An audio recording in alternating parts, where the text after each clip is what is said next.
Good morning, Top Fan Rivalry followers, and happy Friday to you. I'm excited.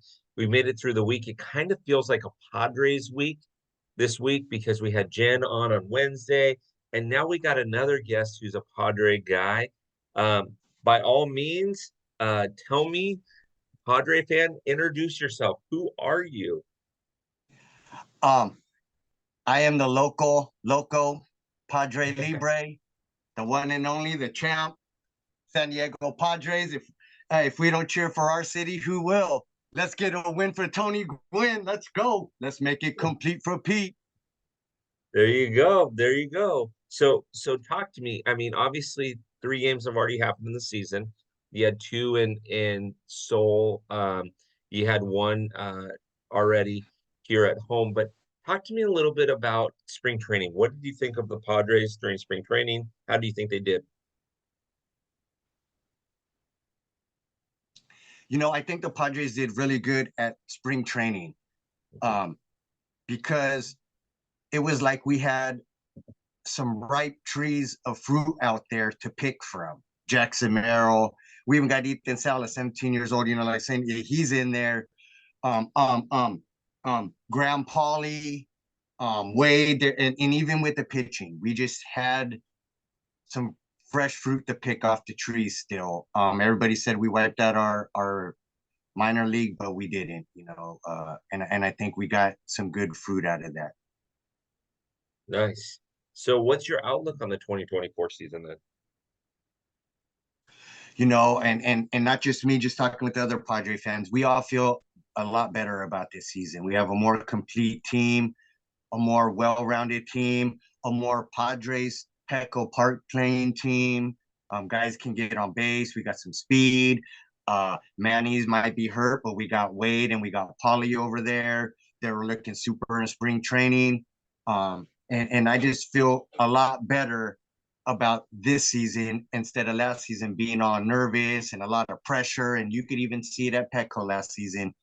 Coming back, I watched the Seattle game, the scrimmage game, and it was a lot more. We're back being just Padre fans again. Love it. Love it. Love it. Love it. Love it. Um, That being said, do you have any concerns for the team? Is there a specific area where you think, ooh, we got to do better there? I want to say that outfield, but but but because they're saying fam might come over fam, and I'm like, fam can hit, and regardless of his history here, I'd help welcome him back onto the team. If it would have helped him with whatever situation he's had here or whatever. Um, but I'm fine with Profar and a Zokar out there. They showed Profar's already showed that he can at least be in the lineup, maybe not be the all-star. And a Zokar just has been coming on really strong. And I think I'm just really comfortable with how we are right now. Nice, nice.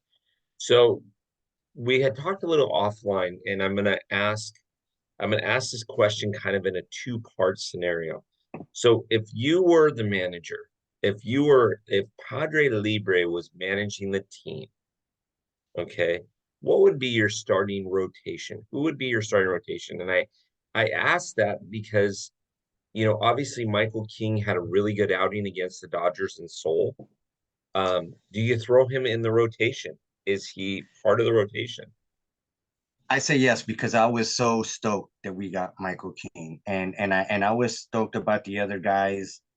Um, um, um, I don't know why I'm brain farting that he left, he was left in the trade, but I'm glad we kept King. I was totally excited about that, and you know, I would throw him in there. I would start Darvish.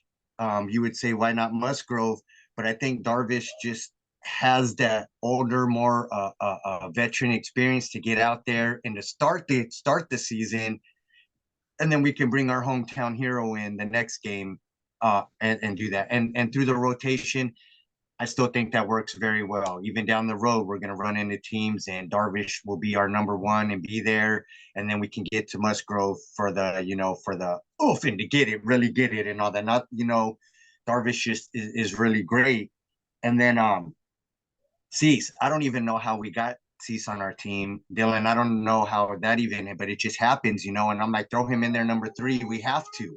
There's no way you don't throw him in there. That's why we got him. He's going to be one of our aces. I'm almost positive.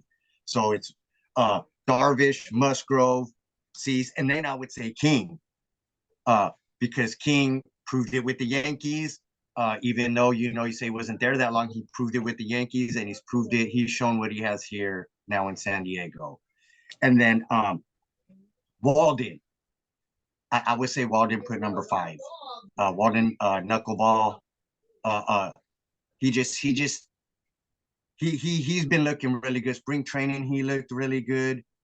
And I just say that he just throws the mix up in the lineup. I mean, you could have hard pitchers. This guy does this, but Walden brings a little mix up in that rotation where he's not going to be your average pitcher out there throwing the curve slider. He has that little knuckleball that I believe will give us a little bit of a glitch in the matrix. I like it. I like it. I like it. So you're feeling pretty confident that your team, are you a playoff team? I want to say yes. I really do. And I don't even want to say I want to say yes. I'm gonna say yes. Like I said, we have a well-rounded out team now, and I believe Preller that if stuff starts looking a little off here and there, he's gonna make the moves to get what we need.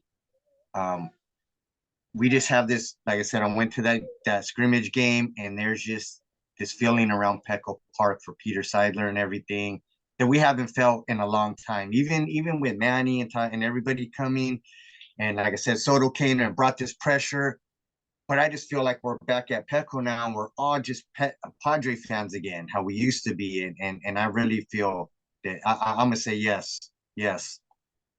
As a Dodger fan, as you know, I'm a Dodger fan. As a Dodger fan, the Padres make me nervous this year, man. You mentioned those big three, and I think Michael King can get you the innings that you need and get you the few wins that you need. I mean, honestly, so I break things down pretty simply. You need roughly at a bare minimum 45, but preferably 55 wins from your starting staff in order to make the playoffs.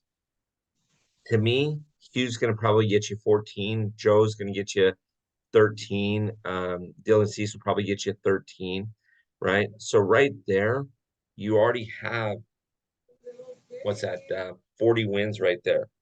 So you need 15 more wins from your starting pitching between Michael King and anybody else that comes out there. I like your team, man. You guys look good. You guys look really, really good. You guys look really, I mean, really good. I'm I'm excited to see how that goes down there in San Diego.